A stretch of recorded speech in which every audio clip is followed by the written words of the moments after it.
Hello friend, स्वागत है आप सभी का अपने यूट्यूब चैनल आद्या स्टडी एकेडमी में। आज की हमारी क्लास साइंस प्रैक्टिस सेट की 11वीं क्लास है। इसके पहले की क्लासेस की प्लेलिस्ट बनाई गई है जहां पे सारी क्लासेस सीक्वेंस वाइज डली हैं। आप जाके प्लेलिस्ट में एक एक क्लासेस जरूर कंप्लीट कर लीजिएगा, क्योंकि वहां पे हमने बहुत सारे साइंस के महत्वपूर्ण प्रश्नों की प्रैक्टिस की है, जहाँ पे प्रीवियस ईयर क्वेश्चन और नए क्वेश्चन दोनों तरीके के क्वेश्चन की हमने डिटेल में कॉन्सेप्ट क्लियर करते हुए प्रैक्टिस की है। ऐसे हमने वहाँ पे पढ़ा है कि अगर आप एक क्वेश्चन पढ़ते ना तो एक क्वेश्चन से लगभग आपके 3 से 4 प्रश्नों का कॉन्सेप्ट क्लियर हो जाता है। उससे रिलेट करके घुमा के फिरा के कैसा भी प्रश्न आपसे पूछा जाएगा तो आप आसानी से उसका आंसर कर पाएंगे। बाकी आज की इस क्लास में हम 8 फरवरी 2026 में सीटेट एग्जाम में जो साइंस के महत्वपूर्ण प्रश्न पूछे गए थे उनकी प्रैक्टिस करने वाले हैं, तो आप वीडियो में लास्ट तक जरूर बने रहिएगा। साथ ही आप सभी से रिक्वेस्ट है कि अगर आप चैनल पर नए हैं तो चैनल को सब्सक्राइब करके वीडियो को लाइक जरूर कर दीजिएगा। चलिए स्टार्ट करते हैं आज की क्लास को और देखते हैं आज का हमारा पहला प्रश्न क्या है। आज का पहला प्रश्न है कि निम्नलिखित कथनों को पढ़िए और सही विकल्प का चयन कीजिए। प्रक्रिया ए दी है, जंग से रोकथाम के लिए यस्दीकरण यानी गैल्वेनाइजेशन प्रोसेस की जाती है। प्रक्रिया बी है कि तांबे का विद्युत लेपन किया जाता है। ऑप्शन दिया है कि प्रक्रिया ए एक रासायनिक परिवर्तन है और बी एक भौतिक परिवर्तन है। प्रक्रिया ए और बी दोनों ही भौतिक परिवर्तन है। प्रक्रिया ए और बी दोनों ही रासायनिक परिवर्तन है। प्रक्रिया ए भौतिक परिवर्तन है और बी एक रासायनिक परिवर्तन है। बताइए इस प्रश्न का करेक्ट आंसर क्या होगा। यहाँ पे आप प्रक्रिया ए को समझिए। ए यहाँ पे क्या दिया है कि जंग से रोकथाम के लिए यस्दीकरण या गैल्वेनाइजेशन प्रोसेस का प्रयोग किया जाता है। तो सबसे पहले ये समझिए, जो जंग होता है ना, लोहे में जंग लगना, ये एक कैसा परिवर्तन होता है, रासायनिक परिवर्तन यानी केमिकल चेंज होता है। यसद लेपन या फिर जस्तीकरण या फिर इसको हम जो गैल्वेनाइजेशन प्रोसेस बोलते हैं, ये लोहे के जंग को बचाने के लिए की जाती है। जैसे लोहे में जंग लग गया ना तो उसके ऊपर जिंक की परत या जस्ते की एक परत चढ़ा दी जाती है, जिसको हम क्या बोलते हैं, यस्दीकरण या गैल्वेनाइजेशन प्रोसेस बोलते हैं। तो ये क्या होती है, एक धातु के ऊपर दूसरी धातु की एक सुरक्षात्मक परत होती है जो कि जो लोहे का गुण है उसको प्रभावित करना है, यानी उसको हवा या मॉइस्चर प्रभावित ना कर सके,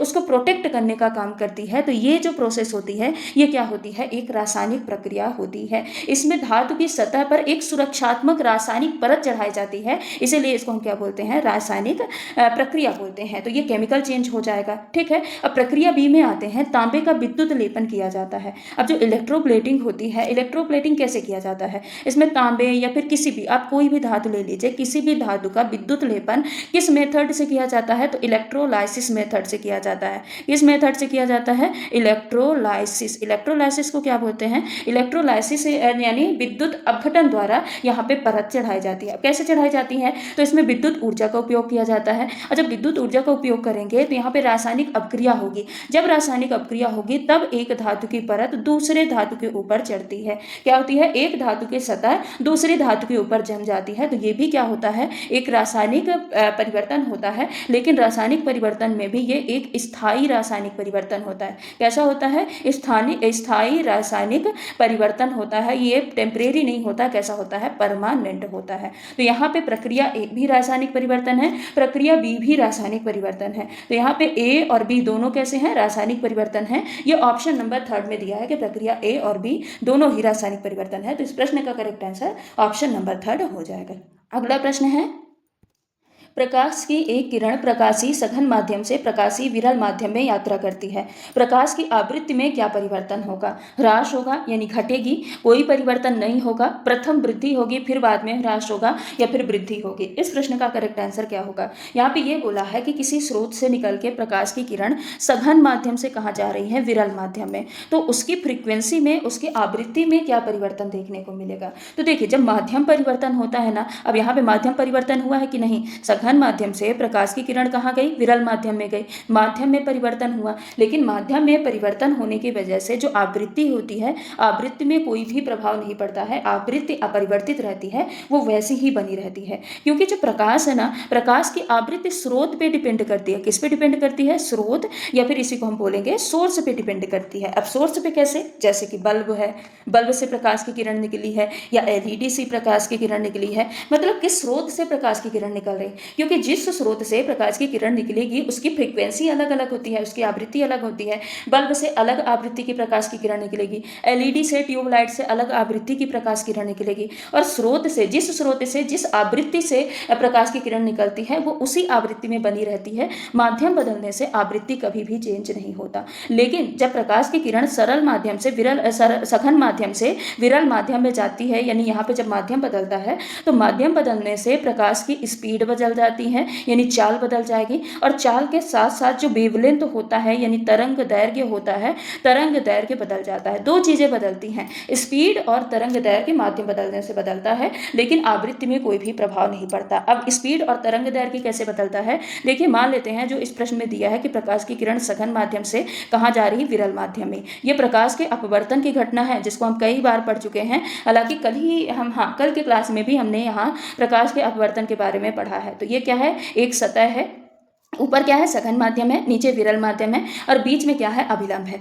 अब प्रकाश की किरण जो आ रही है तो आने वाली किरण को हम क्या बोलते हैं, आपतित किरण। ये आने वाली किरण क्या होती है, आपतित किरण होती है। अब ये सघन माध्यम से आ रही है, यानी ऐसे माध्यम से आ रही है जहाँ पे माहौल बहुत स्ट्रिक्ट है, घूमना फिरना बिल्कुल भी अलाउड नहीं है, अब सीधे रास्ते जाओ और सीधे रास्ते आओ। तो इसको जाना तो ऐसे चाहिए था, लेकिन जब ये दूसरे माध्यम में जाती है वहाँ पे देखती है कि बिल्कुल खुला माहौल है, हम कुछ भी कर सकते हैं, आज़ादी से घूम सकते हैं, फिर सकते हैं, तो क्या वो अभिलंब यानी अपने घर की तरफ जाएगी, बिल्कुल नहीं। तब क्या करेगी, वो अभिलंब से दूर हट जाएगी। क्या हो जाएगी, अभिलंब से दूर हट जाएगी, घूमेगी फिरेगी, फिर बाद में अभिलंब के पास आएगी, यानी बाद में अपने घर आएगी। तो ये क्या होता है, ये प्रकाश का अपवर्तन होता है। तो यानी प्रकाश की स्पीड बदली, यहाँ ज्यादा तेजी से घूमेगी फिरेगी, और यहाँ पे प्रकाश की वेवलेंथ बदली है, तरंग दैर्घ्य बदली है। माध्यम बदलने से यहाँ पे आवृत्ति पे कोई भी प्रभाव नहीं पड़ा है, आवृत्ति उसकी सेम बनी रहती है, क्योंकि जो आवृत्ति होती है, आवृत्ति सोर्स पे डिपेंड करती है कि किस स्रोत से प्रकाश निकला है। ठीक है, तो इस प्रश्न का करेक्ट आंसर क्या होगा, ऑप्शन नंबर सेकंड होगा, कि आवृत्ति में कोई भी परिवर्तन नहीं होगा। अगला प्रश्न है,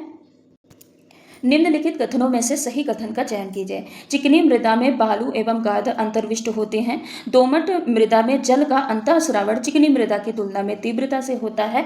बालुई जो मृदा होती है ये बड़े बड़े कणों के अनुपात यहाँ पे अधिक होता है, यानी बड़े बड़े कणों से मिलकर बनी होती है। दोमट मृदा में ह्यूमस या खाद मृदा अंतर्विष्ट होती है। यहाँ पे ऑप्शन दिए हैं बी, सी, डी, ए, डी या फिर ए, बी। बताइए इस प्रश्न का करेक्ट आंसर क्या होगा। तो यहाँ पे देखिए पहला जो स्टेटमेंट दिया है कि चिकनी मृदा जो होती है, चिकनी मिट्टी होती है, इसमें बालू और गाद अंतर्विष्ट होते हैं। क्या ऐसा होता है? नहीं, क्योंकि जो चिकनी मिट्टी होती है ना, ये बहुत ज़्यादा महीन कणों से मिलकर बनी होती है। कैसे? महीन कणों से मिलकर बनी होती है, इसीलिए ये ज़्यादा से ज़्यादा पानी को होल्ड करके रखती है। लेकिन जो इसका अंतःस्रावण दर होता है वो कम होता है। अंतःस्रावण दर मतलब क्या होता है कि सतह में पानी पड़ा, अब इसको कितनी तेजी से मिट्टी अपने अंदर सोख सकती है, कितना अपने अंदर से पार कर सकती है, बहन कर सकती है, उसी को हम क्या बोलते हैं? अंतःस्रावण दर। तो चिकनी मिट्टी का अंतःस्रावण दर जो होता है ये बहुत कम होता है, और लेकिन ये पानी को काफी समय तक होल्ड करके रख सकती है, पानी को काफी समय तक अपने में समाहित करके रोक करके रख सकती है, क्योंकि इसके पार्टिकल्स बहुत पास पास होते हैं, तो ये पानी को बहने नहीं देते हैं, होल्ड करके रखते हैं। तो ये क्या हो जाएगा? ये गलत हो जाएगा, क्योंकि इसमें बोला है कि बालू एवं गाद अंतर्विष्ट होते हैं। हाँ, दूसरे पार्टिकल भी पाए जाते हैं, लेकिन बहुत कम मात्रा में पाए जाते हैं, इसलिए हम बोलते हैं चिकनी मृदा महीन कणों से मिलकर बनी होती है। अब दूसरे पे आ जाते हैं कि दोमट मृदा में जल का अंतःस्रावण चिकनी मृदा की तुलना में तीव्रता से होता है। बिल्कुल सही है, क्योंकि जो दोमट मिट्टी बनी होती है ये मध्यम आकार के कणों से बनी होती है। अब इसमें रेत भी होता है, रेत के अलावा यहाँ पे गाद भी होता है और चिकनी मिट्टी भी होती है। कुल मिला के जो दोमट मिट्टी होती है ये चिकनी मिट्टी से बड़े कणों से मिलकर बनी होती है, तो इसकी अंतःस्रावण दर यानी वाटर को एब्जॉर्ब करने की कैपेसिटी ये चिकनी मिट्टी से ज्यादा होगी। तो ये क्या है? बिल्कुल करेक्ट है। तीसरा है बालुई मृदा बड़े बड़े कणों के अनुपात अधिक होता है। तो हाँ, बिल्कुल सही है, जो बालुई मृदा होती है यानी जो रेतीली मिट्टी होती है ये बड़े बड़े कणों से मिलकर बनी होती है, इसलिए इसकी अंतःस्रावण दर बहुत अधिक होती है, लेकिन पानी को होल्ड करने की कैपेसिटी यहाँ पे सबसे कम होती है। चौथा है दोमट मृदा, यहाँ पे सी भी क्या है? बिल्कुल करेक्ट है। डी है दोमट मृदा में ह्यूमस अंतर्विष्ट होते हैं, तो ये भी सही है। जो दोमट मिट्टी होती है ना, ये क्या होता है? मिक्सचर होता है, यहाँ पे रेतीली मिट्टी भी पाई जाती है, चिकनी मिट्टी भी पाई जाती है, गाद भी पाई जाती है। तो कुल मिला के यहाँ पे जो ह्यूमस पदार्थ होता है यानी जो पोषक पदार्थ होता है जो पौधों को ग्रो करने के लिए अच्छा होता है, तो ये काफी अच्छी मात्रा में में दोमट मृदा में पाया जाता है। तो यहाँ पे डी भी क्या होगा, बिल्कुल करेक्ट होगा। यानी कुल मिला के यहाँ पे इस प्रश्न में बी सी डी तीनों क्या है, स्टेटमेंट यहाँ पे करेक्ट है। लेकिन ऑप्शन में बी सी डी कहीं दिया नहीं है। लेकिन हाँ, अब यहाँ पे चूज करने के लिए ये है आपका प्रीवियस ईयर क्वेश्चन, तो इसको चैलेंज जरूर किया गया होगा कि यहाँ, क्योंकि यहाँ पे जो तीनों स्टेटमेंट है ये बिल्कुल क्या है, करेक्ट है। फिर भी अगर आपको चूज करना है तो आप ऑप्शन नंबर फर्स्ट बी और सी को चूज कर सकते हैं। लेकिन मैं फिर भी बोल रही हूँ यहाँ पे बी सी डी तीनों स्टेटमेंट यहाँ पे करेक्ट है।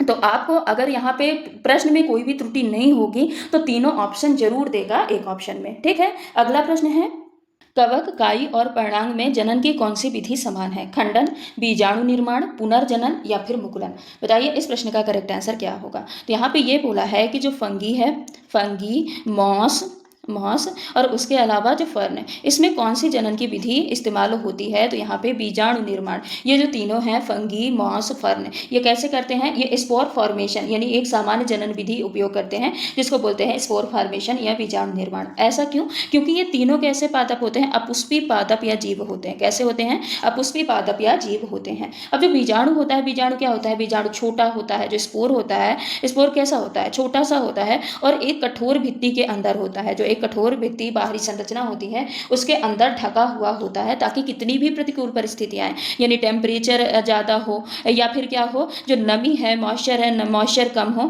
तब भी ये क्या रहे, जीवित रह सके। और जैसे ही अनुकूल परिस्थिति आती है ना, तो अनुकूल परिस्थिति होने पे ये तुरंत नए जीव को जन्म दे देते हैं, यानी तुरंत ग्रो हो जाते हैं। अब जैसे कवक है, कवक में कौन सा शैवाल है, शैवाल में कौन सा जनन विधि यूज होती है? तो शैवाल में, यहाँ पे शैवाल क्या है, शैवाल में कौन सी जनन विधि यूज होती है? तो शैवाल में होती है खंडन जनन विधि, जिसको फ्रेगमेंटेशन बोलते हैं। उसके अलावा जो मुकुलन है, मुकुलन किसमें होती है बताइए? जो मुकुलन विधि होती है जनन की, ये किसमें होती है? तो ये ईस्ट में होती है। किसमें होती है? ईस्ट में होती है। और उसके अलावा पुनर्जनन एक और जनन की विधि होती है। पुनर्जनन किसमें होती है? तो पुनर्जनन मुख्य रूप से किसमें होती है? प्लेनेरिया में होती है। किसमें होती है? प्लेनेरिया।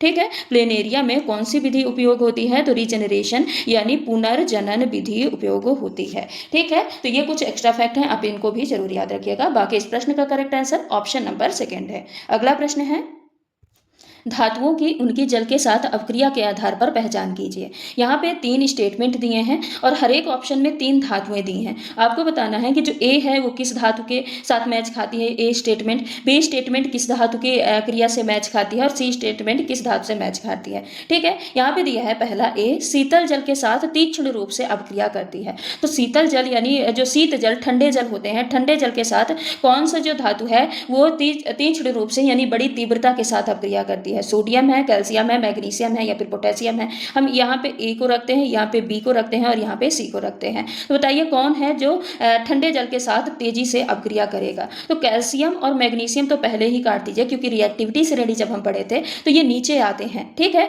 इसके पहले क्या आता है? सोडियम पोटेशियम आता है। तो यहाँ पे सोडियम हो जाएगा या तो पोटेशियम हो जाएगा। तो सोडियम के पहले भी क्या आता है? पोटेशियम, फिर आता है सोडियम। तो यहाँ पे हम किसको प्राथमिकता देंगे? पोटेशियम। तो जो पोटेशियम होता है ये शीतल जल के साथ, ठंडे जल के साथ तेजी से अपक्रिया करता है और इतनी तेजी से अपक्रिया करता है और इतना ऊष्मा निकालता है कि इसकी वजह से कभी कभी आग भी लग सकती है। ठीक है, बी में आते हैं, केवल वाष्प के साथ अपक्रिया करता है। तो यहाँ पे पोटेशियम एक ही ऑप्शन में है, तो पोटेशियम के बाद आ गया लोहा। जो लोहा होता है, लौह होता है, ये वाष्प के साथ बस अपक्रिया करता है। ये ना तो ठंडे जल से अपक्रिया करेगा और ना ही गर्म जल से अपक्रिया करेगा, केवल और केवल भाप या फिर स्टीम के साथ ये अपक्रिया करता है। तो बी पे क्या आ जाएगा? लोहा आ जाएगा। सी है, जल के साथ अपक्रिया नहीं करता। जल के साथ अपक्रिया कौन नहीं करता? तांबा। जो तांबा होता है, तांबा है, चांदी है, सोना है, ये कभी भी जल के साथ अपक्रिया नहीं करते हैं। ठीक है, यहाँ पे सोना, गोल्ड भी जो होगा ये भी जल के साथ अपक्रिया नहीं करते, चाहे वो ठंडा हो, चाहे गर्म हो, चाहे भाप हो। तो ये इनके साथ बिल्कुल भी अपक्रिया शो नहीं करते। आप गोल्ड अब जो भी लेडीजें हैं गोल्ड पहनती होंगी तो देखिए क्या कभी भी अब नहाने से गोल्ड खराब होता है? बिल्कुल खराब नहीं होता, क्योंकि वो जल के साथ अपक्रिया ही नहीं करता। तो यहाँ पे इस प्रश्न का करेक्ट आंसर क्या होगा? ऑप्शन नंबर 4 पोटेशियम, लौह और तांबा होगा। अगला प्रश्न है, निम्नलिखित में से किसे क्रिस्टलीकरण द्वारा पृथक नहीं किया जा सकता? अशुद्ध नमूने से फिटकरी का पृथक्करण, या जिंक क्लोराइड और लेड क्लोराइड का मिश्रण, या मिथाइल अल्कोहल और पोटेशियम परमैंगनेट का विलयन, अशुद्ध नमूने से लवण का शस्य करना। बताइए इस प्रश्न का करेक्ट आंसर क्या होगा कि किसको हम क्रिस्टलीकरण द्वारा पृथक नहीं कर सकते हैं? तो यहाँ पे जो मिथाइल अल्कोहल है और पोटेशियम परमैंगनेट है, इसको हम क्रिस्टलीकरण मेथड द्वारा इसको हम पृथक नहीं कर सकते। क्यों? क्योंकि जो ये मिथाइल अल्कोहल होता है ये कैसा होता है?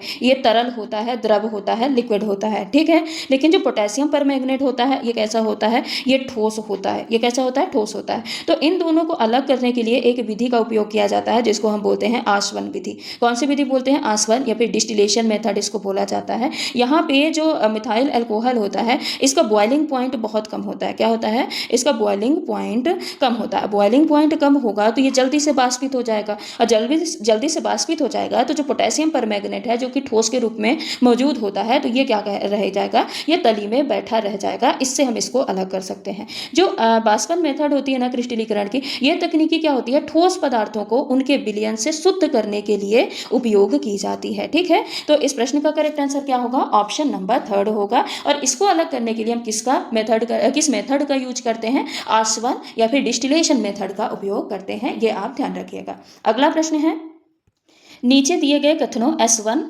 और S2 पर विचार कीजिए तथा सही विकल्पों का चयन कीजिए। यहाँ पे S1 दिया है, S1 गैर शून्य कार्य को गतिशील कण पर उसके संवेग को परिवर्तित करने के लिए किया जाना चाहिए, ठीक है। S2 है, कण के संवेग को परिवर्तित करने के लिए उस पर शून्योत्तर नेट बल को कार्य करना चाहिए।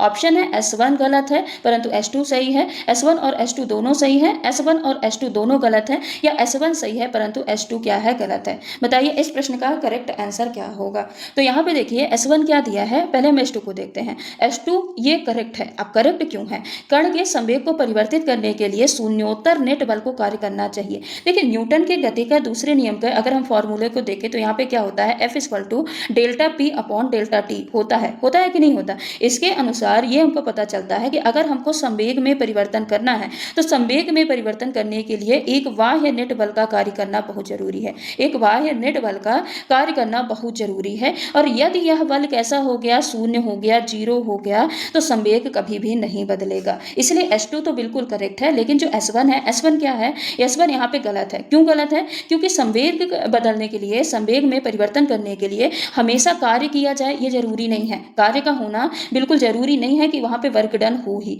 यदि कोई भी कण है वो समान यूनिफॉर्म मोशन से यूनिफॉर्म सर्कुलर मोशन कर रहा है तो उसका संवेग दिशा बदलने के कारण तो बदल रहा है। दिशा में बदलाव हो रहा है तो दिशा में बदलाव के कारण वहां पे संवेग तो बदल रहा कि नहीं बदल रहा। दिशा में बदलाव के कारण संवेग बदल रहा है, लगातार दिशा बदल रही तो संवेग भी बदल रहा। लेकिन जो उस पर किया गया कार्य है, कार्य यहाँ पे 0 होगा। 0 क्यों होगा, क्योंकि यहाँ पे जो कार्य हो रहा वहां पे बल कौन सा, एक मिनट, वहां पे क्या है, बल और विस्थापन दोनों की दिशा क्या है, दोनों एक दूसरे के लंबवत हैं। बल और विस्थापन दोनों एक दूसरे के लंबवत हैं। जब बल और विस्थापन एक दूसरे के लंबवत होते हैं तो 90 डिग्री का कोण बनता है। तो 90 डिग्री का कोण बनने पे यहाँ पे 90 डिग्री की जो वैल्यू आती है cos 90 डिग्री की, वो 0 आ जाती है, जिसकी वजह से जो किया गया कार्य होता है वो क्या हो जाता है, शून्य हो जाता है। तो यहाँ पे कुल मिला के जो S2 दिया है वो तो सही है, लेकिन S1 क्या है, यहाँ पे गलत है कि उसमें संवेग में परिवर्तन करने के लिए कार्य का होना जरूरी नहीं है। दिशा बदल रहा है तो संवेग क्या होता है, परिवर्तित होता है। तो इस प्रश्न का करेक्ट आंसर ऑप्शन नंबर 1 होगा कि S1 गलत है और S2 सही है। अगला प्रश्न है, निम्नलिखित में से कौन सा अपशिष्ट जल के उपचार की प्रक्रिया के समय नहीं किया जाता। अपशिष्ट जल ग्रिट और बालू अलग करने के लिए टंकी में जाता है। अजैविक अशुद्धियों यहाँ पे होना चाहिए, या फिर अशुद्धताओं जैसे कि नाइट्रेट और फास्फोट को क्लोरीन द्वारा अलग किया जाता है। अपशिष्ट जल के प्रवाह को कम करके छोड़ा जाता है जिससे बालू, ग्रिट और कंकड़ पत्थर जो होते हैं वो बैठ जाते हैं। अपंक या फिर जो स्लंज होता है उसको बाहर निकाला जाता है। और स्कीमर ग्रीस जैसी अशुद्धियों या तेल जो अशुद्धियाँ होती हैं, तैलीय अशुद्धियाँ होती हैं, उनको अलग करने का काम करता है या उनको हटाता है। तो यहाँ पे गलत पूछा है, नहीं पूछा है कि कौन सा अपशिष्ट जल के उपचार प्रक्रिया के समय नहीं किया जाता। तो देखिए अपशिष्ट जल में जो ग्रेट और बालू है उनको अलग करने के लिए टंकी में जाता है, बिल्कुल सही है। टंकी में जाएगा, उसके बाद जल के प्रवाह को कम किया जाता है, यानी जल को स्थिर रखा जाता है। और जल को स्थिर रखने की वजह से जितने भी बालू, ग्रेट, कंकड़ पत्थर होते हैं वो तली में बैठ जाते हैं। उसके बाद जो स्लंज बचता है उसको बाहर निकाला जाता है, लेकिन उसमें भी अब क्योंकि अपशिष्ट जल है तो बहुत सारी ग्रीस जैसी तेलीय अशुद्धियां होंगी, तो स्किमर का उपयोग किया जाता है जो कि तेलीय अशुद्धियों को अलग करने का काम करता है। लेकिन यहाँ पे बोला है कि जो अजैविक अशुद्धियां होती हैं, अजैविक अशुद्धियाँ कौन कौन सी होंगी? अजैविक अशुद्धियाँ मतलब कि जैसे यहाँ पे नाइट्रेट और फॉस्फेट दिया है, तो नाइट्रेट और फॉस्फेट को अलग करने के लिए क्लोरीन का उपयोग नहीं किया जाता। क्लोरीन का उपयोग किया जाता है जो हानिकारक जीवाणु होते हैं ना पानी में, उनको मारने के लिए, हानिकारक जीवाणु को मारने के लिए क्लोरीन का उपयोग किया जाता है। यानी जो क्लोरीनेशन मेथड होती है वो हानिकारक जीवाणुओं को मारने के लिए उपयोग किया जाता है, ना कि जो अजैविक अशुद्धियां हैं, नाइट्रेट है, फॉस्फेट है, उनको अलग करने के लिए किया जाता। तो इस प्रश्न का गलत आंसर क्या होगा, यानी सही आंसर क्या होगा? Option number second. और यहाँ पे गलत नहीं पूछा है, तो नहीं वाला ऑप्शन नंबर सेकंड ही आंसर होगा। अगला प्रश्न है, निम्नलिखित कथनों को पढ़िए तथा सही विकल्प का चयन कीजिए। अभिकथन है क्षुद्रांत संपूर्ण पाचन का स्थल है। तर्क दिया है दीर्घ रोम का बड़ा तल क्षेत्र होता है जो क्षुद्रांत में भोजन को अवशोषित करने में मदद करता है। यहाँ पे ए और आर दोनों सही हैं, परंतु आर ए की सही तर्कणा नहीं करता है। ए सही है परंतु आर गलत है। ए और आर दोनों गलत हैं, ए और आर दोनों सही हैं तथा आर ए की सही तर्कणा है। बताइए इस प्रश्न का करेक्ट आंसर क्या होगा? ये बोला है क्षुद्रांत मतलब क्या होता है? Small intestine. क्या होता है? Small intestine. जो स्मॉल इंटेस्टाइन होता है, स्मॉल इंटेस्टाइन क्या होता है? संपूर्ण पाचन का स्थल होता है कि नहीं होता? तो होता है। ये बिल्कुल करेक्ट है। यहाँ पे जो स्मॉल इंटेस्टाइन होता है, यहीं पे कार्बोहाइड्रेट का पाचन होता है, यहीं पे प्रोटीन का पाचन होता है, यहीं पे वसा का संपूर्ण पाचन होता है। यानी सभी का, सारे पोषक पदार्थ जो होते हैं, इनका पाचन कहाँ पे होता है? स्मॉल इंटेस्टाइन में होता है। तो ए तो बिल्कुल सही है। आर क्या दिया है कि जो दीर्घ रोम का बड़ा तल क्षेत्र क्षुद्रांत, जो क्षुद्रांत में होता है, ये भोजन को अवशोषित करने में मदद करता है। तो आर भी बिल्कुल सही है। क्या बोल रहा है कि जो स्मॉल इंटेस्टाइन है, यहाँ पे क्या पाया जाता है? यहाँ पे विलाई पाई जाती है। छोटी आंत में एक रुई जैसी संरचना पाई जाती है, रसांकुर जैसे, जिसको हम क्या बोलते हैं? विलाई बोलते हैं। और ये क्या करती है? एरिया को बढ़ाने का काम करती है, सतह को बढ़ाने का काम करती है, सतह क्षेत्रफल बढ़ाती है, जिससे जो पचा हुआ भोजन है इससे इसका ज़्यादा से ज़्यादा अवशोषण हो सके। क्या हो सके? ज़्यादा से ज़्यादा अवशोषण हो सके। तो यहाँ पे ए और आर तो दोनों सही हैं, लेकिन जो आर है ये ए की सही व्याख्या नहीं करता, क्योंकि जो संपूर्ण पाचन है ना, संपूर्ण पाचन सिर्फ अवशोषण नहीं होता। संपूर्ण पाचन सिर्फ और सिर्फ अवशोषण नहीं होता। संपूर्ण पाचन क्या होता है? जो पाचन एंजाइम काम करते हैं, पाचक एंजाइम कार्य करते हैं, उसके वजह से जो पूरा पाचन होता है, कार्बोहाइड्रेट, प्रोटीन का, वसा का, उसको क्या बोलते हैं? संपूर्ण पाचन बोलते हैं। उसके बाद अवशोषण भी उसमें शामिल होता है, लेकिन केवल और केवल अवशोषण संपूर्ण पाचन का क्षेत्र नहीं होता है।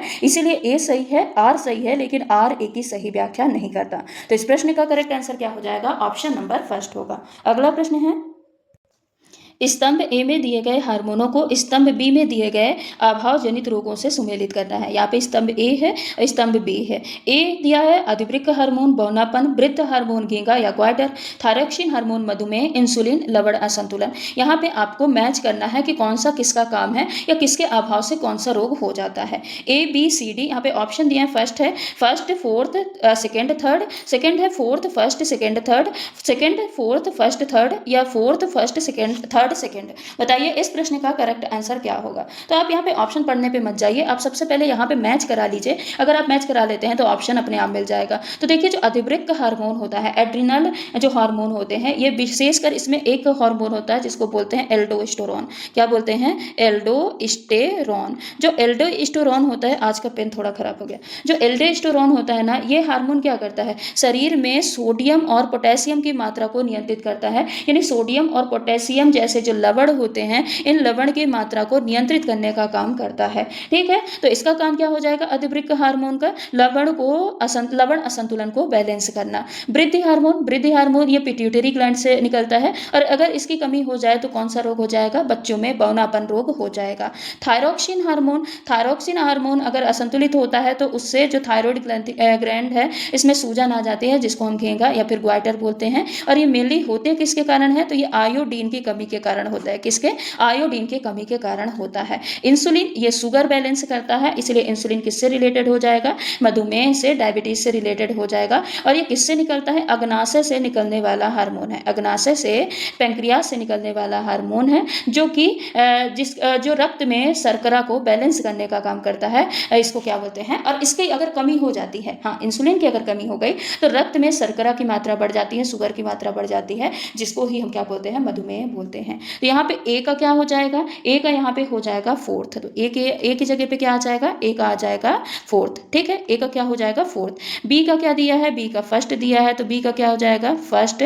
सी का क्या दिया है, सी का दिया है सेकेंड, तो सी का क्या हो जाएगा यहाँ पे सेकेंड, सी का क्या हो जाएगा सेकेंड हो जाएगा, और डी का क्या हो जाएगा, डी का हो जाएगा थर्ड। ये किस ऑप्शन में दिया है, ऑप्शन नंबर सेकेंड में दिया है, तो इस प्रश्न का correct answer option number second हो जाएगा। अगला प्रश्न है, जीवों को उनके भोजन ग्रहण के माध्यम के साथ मिलान कीजिए। घरेलू मक्खी काट के चबा के भोजन ग्रहण करती है। मरमर पक्षी जो हमिंग बर्ड होता है ये चूस के भोजन को ग्रहण करता है। कॉकरोच सोखता है या फिर नवजात दूध पीता है। यहाँ पे ABCD ये ऑप्शन आपको दिए हैं, फर्स्ट सेकेंड थर्ड फोर्थ। बताइए यहाँ पे कौन सा जीव कैसे भोजन ग्रहण करता है। तो सबसे पहले देखिए घरेलू मक्खी, जो घरेलू मक्खी होती है ये कैसे भोजन ग्रहण करती है। तो ये जो उसका मुखांग होता है ना, वहाँ से ये लार और पाचक एंजाइम के द्वारा जो ठोस पदार्थ होते हैं ना, ठोस को पहले कैसे बदलती है, तरल में, लिक्विड में बदलती है। लिक्विड में बदलने के बाद ये क्या करती है, सोखती है उसको, क्या करती है, सोखती है। कभी भी आप देखिए मक्खी अगर कहीं लिक्विड क्षेत्र में बैठी है, यानी चाय अगर एक ड्रॉप आप गिरा के देखिए वहां पे अगर मक्खी बैठी है तो क्या करेगी, धीरे धीरे धीरे धीरे उसको सोख लेती है। तो मक्खी, घरेलू मक्खी कैसे खाती है, कैसे भोजन ग्रहण करती है, सोखने के माध्यम से। मरमर पक्षी यानी जो हमिंग बर्ड होता है तो ये क्या करता है, चूसता है, यानी फूल के नेक्टर को ये क्या करता है, चूसने का काम करता है, ठीक है। फूल के नेक्टर को क्या करता है, जो रस होते हैं, मकरंद होते हैं, उनको अपनी लंबी चोंच के माध्यम से चूस लेता है। कॉकरोच कैसे भोजन ग्रहण करता है, तो कॉकरोच काटता है, चबाता है। कॉकरोच के पास मजबूत मैंडिबल्स होता है, क्या होता है, मजबूत मैंडिबल्स होता है। मैंडिबल की वजह से ये क्या करता है, आसानी से भोजन को काट और चबा सकता है, ठीक है। जो नवजात शिशु होते हैं वो माँ का दूध पीते हैं। तो यहाँ पे फर्स्ट का क्या हो जाएगा, फर्स्ट का हो जाएगा क्या, थर्ड। तो ए का क्या होगा, यहाँ पे थर्ड होगा। बी का क्या दिया है, बी का दिया है सेकंड, तो बी का सेकंड होगा। सी का क्या दिया है, सी का फर्स्ट दिया है, और डी का क्या है, डी का फोर्थ है। तो यहाँ पे ये किस ऑप्शन में दिया है, ऑप्शन नंबर फर्स्ट में दिया है, तो ऑप्शन नंबर फर्स्ट इस प्रश्न का करेक्ट आंसर हो जाएगा। अगला प्रश्न है, चक्रवातों के संबंध में निम्नलिखित में से कौन सा कथन सत्य है। ठंडी हवा ऊपर उठती है और निम्न दाब का क्षेत्र बनता है।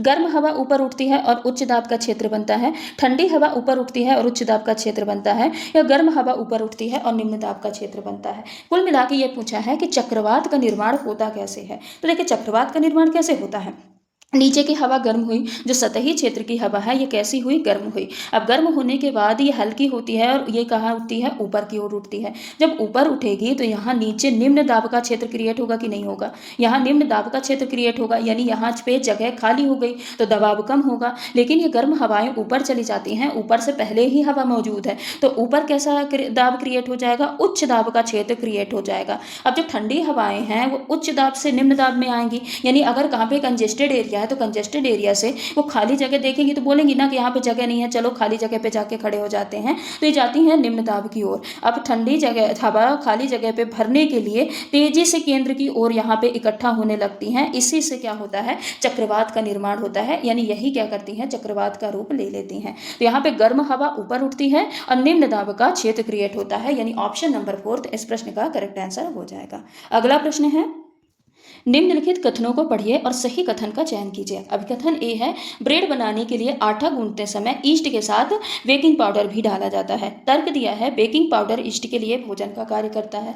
यहाँ पे ऑप्शन है ए और आर दोनों सही है, किंतु आर ए का सही तर्क नहीं है। ए सही है किंतु आर गलत है, ए और आर दोनों गलत हैं, ए और आर दोनों सही हैं तथा आर ए का सही तर्क है। बताइए इस प्रश्न का करेक्ट आंसर क्या होगा। ये बोला है कि ब्रेड बनाने के लिए आटा जब गूंथते हैं तो वहाँ पे ईस्ट तो डालते हैं, लेकिन ईस्ट के साथ बेकिंग पाउडर भी डाल देते हैं। क्या ये सही है? बिल्कुल सही नहीं है। जब हम ब्रेड बनाते हैं ना, तो ब्रेड बनाते समय हम ईस्ट का उपयोग करते हैं, जो कि फर्मेंटेशन के लिए पर्याप्त होता है, और यहाँ पे केवल और केवल ईस्ट का उपयोग किया जाता है। बेकिंग पाउडर का उपयोग कहाँ पे किया जाता है? जो बेकिंग पाउडर होता है, बेकिंग पाउडर का उपयोग जब हम केक बनाते हैं तब करते हैं। उसके अलावा कब करते हैं? जब हम बिस्किट वगैरह बनाते हैं। क्या बनाते हैं? बिस्किट वगैरह बनाते हैं। तो बिस्किट बनाते टाइम भी हम किसका उपयोग करते हैं? उस टाइम पे भी हम किसका उपयोग करते हैं? बेकिंग पाउडर का उपयोग करते हैं। तो ये कुछ चीज़ें होती हैं जिस समय हम बेकिंग पाउडर का उपयोग करते हैं। बाकी ब्रेड बनाते समय, हम आटा गूंथते समय ईस्ट का उपयोग करते हैं। तो ये क्या हो जाएगी? ये गलत है। दोनों चीज़ों का उपयोग यहाँ पे हम नहीं करते हैं। ठीक है। अब यहाँ पे तर्क दिया है कि बेकिंग पाउडर ईस्ट के लिए भोजन का कार्य करता है। क्या ये ऐसा सही है? क्या ऐसा सही है? जो बेकिंग पाउडर है, बेकिंग पाउडर क्या होता है? ये एक रासायनिक पदार्थ है कि नहीं है? बेकिंग पाउडर जो है ये एक रासायनिक पदार्थ है। ठीक है कि नहीं? ये एक रासायनिक पदार्थ है। लेकिन जो ईस्ट होता है, ईस्ट क्या होता है? बताइए, ईस्ट क्या होता है? एक जीवित कवक होता है। ईस्ट ईस्ट क्या होता है, एक जीवित फंगस होता है, ये जीवित फंगस होता है। अब जीवित फंगस का खाना क्या बेकिंग पाउडर होगा, नहीं होगा, बिल्कुल नहीं होगा, तो ये भी क्या हो जाएगा, बिल्कुल गलत है। जबकि ईस्ट के लिए जो खाना होता है ये आटे में मौजूद जो शुगर होता है, क्या होता है, आटे में जो शर्करा या फिर स्टार्च मौजूद होता है ना, या फिर क्या मौजूद होता है, स्टार्च मौजूद होता है, उसको ईस्ट खाता है, ये बेकिंग पाउडर को नहीं खाता। तो यहाँ पे क्या है, ए भी गलत है और आर भी गलत है, तो ऑप्शन नंबर 3 इस प्रश्न का करेक्ट आंसर हो जाएगा। अगला प्रश्न है, निम्नलिखित में से सोलर कुकर या सौर कुकर का कौन सा भाग हरित ग्रह प्रभाव के लिए उत्तरदायी है। सौर कुकर का बाहरी भाग, कांच की सीट, डिब्बे के भीतर काले रंग की परत या फिर दर्पण। बताइए, सोलर कुकर का में हरित ग्रह प्रभाव कुल मिला के यहाँ पे पूछा है कि सोलर कुकर में जो हरित ग्रह प्रभाव होता है उसके लिए क्या उत्तरदायी होता है, तो सीधे तौर पे उसके लिए उत्तरदायी होती है कांच की सीट। कांच का सीट उपयोग किया जाता है ग्रीन हाउस इफेक्ट के लिए। अब जो कांच की सीट होती है, यहाँ पे सूर्य से जो ऊर्जा आती है या तरंग आती हैं, किरणें आती हैं, वो कम तरंग दैर्घ्य वाली होती हैं। कैसे होती हैं, कम तरंग दैर्घ्य वाली किरणें होती हैं। अब ये कम तरंग दैर्घ्य वाली किरणें सीट के अंदर तो आती हैं, अब यहाँ पे कैसी सतह होती है, काली सतह होती है। अब काली सतह क्या होगी, गर्म होगी। काली सतह गर्म होने के बाद यहाँ से लंबी तरंग दैर्घ्य वाली किरणें निकलेंगी, लंबी तरंग दैर्घ्य वाली यहाँ से किरणें निकलेंगी। लेकिन जो सीट जो होती है ये लंबी तरंग दैर्घ्य वाली किरणों को वापस नहीं जाने देती है एटमॉस्फेयर में, तो इसके वजह से यहाँ पे एक गर्म वातावरण क्रिएट हो जाता है। इसी गर्म वातावरण को हम क्या बोलते हैं, ग्रीन हाउस इफेक्ट बोलते हैं। इसी को हम क्या बोलते हैं, ग्रीन हाउस इफेक्ट बोलते हैं, जिसके लिए कांच की सीट का उपयोग किया जाता है। तो इस प्रश्न का करेक्ट आंसर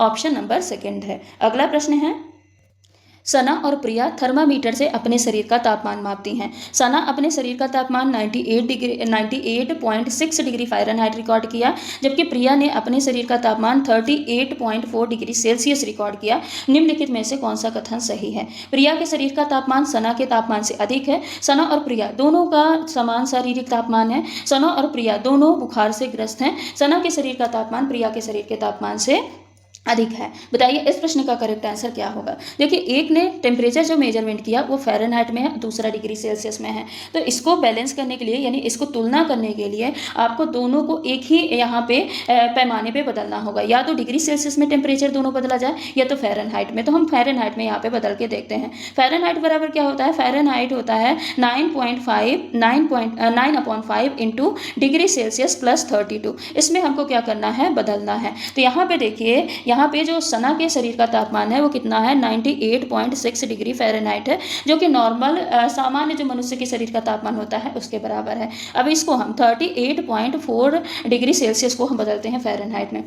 तो जब इसको हम फ़ारेनहाइट में बदलेंगे तो यहाँ पे 9/5 इंटू 38.4 हो जाएगा और यहाँ पे 32 ऐड हो जाएगा। जब इसको आप काटेंगे तो यहाँ पे क्या आ जाएगा, 1.8 आ जाएगा लगभग, और इसको 38.4 से मल्टीप्लाई करके यहाँ पे 32 ऐड कर देना है। तो जब आप मल्टीप्लाई करके ऐड करेंगे तो यहाँ पे जो वैल्यू आ जाएगी कितनी आ जाएगी, लगभग 101.12 फ़ारेनहाइट के लगभग आ जाएगी। ठीक है, अब ये क्या है, ये प्रिया के शरीर का तापमान है। ये क्या है, प्रिया के शरीर का तापमान है, और सना के शरीर के तापमान कितना है, 98.6 डिग्री फ़ारेनहाइट। तो बताइए 101 ज़्यादा है या 98 ज़्यादा है, तो 101 ज़्यादा है, यानी प्रिया के शरीर का तापमान सना के शरीर के तापमान से अधिक है। और ये किसमें दिया है, तो ये दिया है ऑप्शन नंबर 1 में। तो इस प्रश्न का करेक्ट आंसर ऑप्शन नंबर 1 हो जाएगा।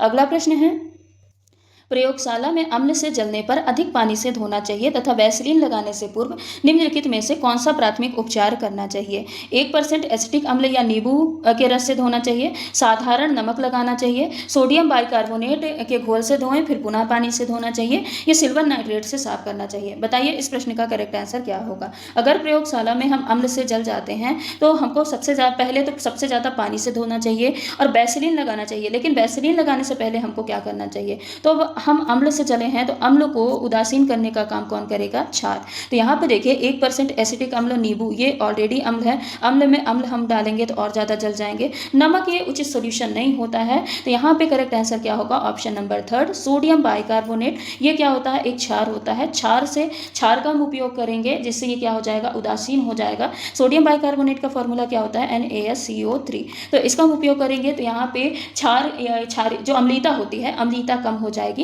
उसके बाद हम फिर से पानी से धो के वहाँ पे वैसलीन का उपयोग करते हैं। तो इस प्रश्न का करेक्ट आंसर ऑप्शन नंबर 3 है। अगला प्रश्न है, रमा ने अपनी माँ को अनाज रखे लौ के ड्रम में नीम की सूखी पत्तियां रखते देखा। रमा के द्वारा कारण पूछने पर उसकी माँ ने क्या उत्तर दिया? इन्हें डालने पर चूहे अनाज नहीं खाते, इन्हें डालने पर अनाज सूखता नहीं है, इन्हें डालने पर पीड़कों एवं सूक्ष्म जीवों से अनाज सुरक्षित रहता है, उपरोक्त सभी। तो इस प्रश्न का करेक्ट आंसर ऑप्शन नंबर 3 होगा, क्योंकि जो नीम की पत्ती होती है ना, ये जब अनाज का भंडार करते थे, खासकर पुराने जमाने में, तो उस टाइम की नीम की पत्तियां, नीम की सूखी हुई पत्तियां डाल देते थे। ये ऐसी पदार्थ होती हैं, इसमें नीम की पत्तियों में ऐसे पदार्थ होते हैं जो कि कीड़े या जो माइक्रो ऑर्गेनिज्म होते हैं, सूक्ष्म जीव होते हैं, उनको वहां पे पनपने नहीं देते हैं, तो अनाज खराब नहीं होता है। अगला प्रश्न है, वायुयान में बैठे यात्री के फाउंटेन पेन से स्याही रिस जाती है क्योंकि आकाश में होता है वायुमंडलीय दाब कम, वायुमंडलीय दाब अधिक, पेन में तरल का घनत्व कम, या फिर 2 और 3 दोनों। इस प्रश्न का करेक्ट आंसर क्या होगा?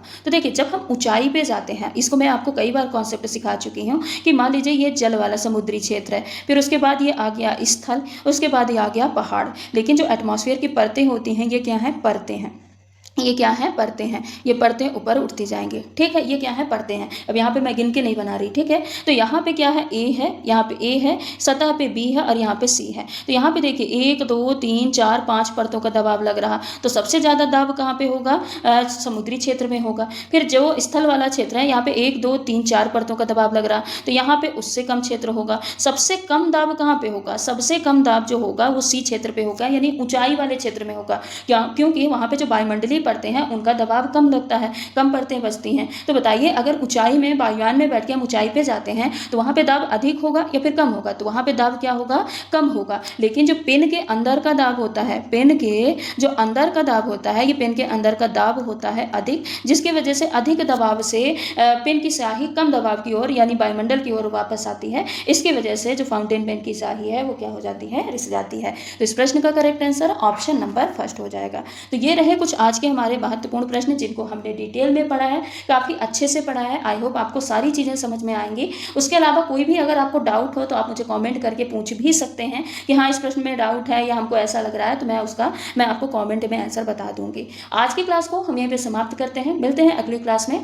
तब तक के लिए अगर आप चैनल पर नए हैं, तो चैनल को सब्सक्राइब कर लीजिएगा, वीडियो को लाइक करके बेल आइकन को भी हिट कर दीजिएगा, ताकि कोई भी अपडेट हो, कोई भी वीडियो अपलोड की जाए, तो उसका नोटिफिकेशन आप तक सबसे पहले पहुँच पाए। धन्यवाद।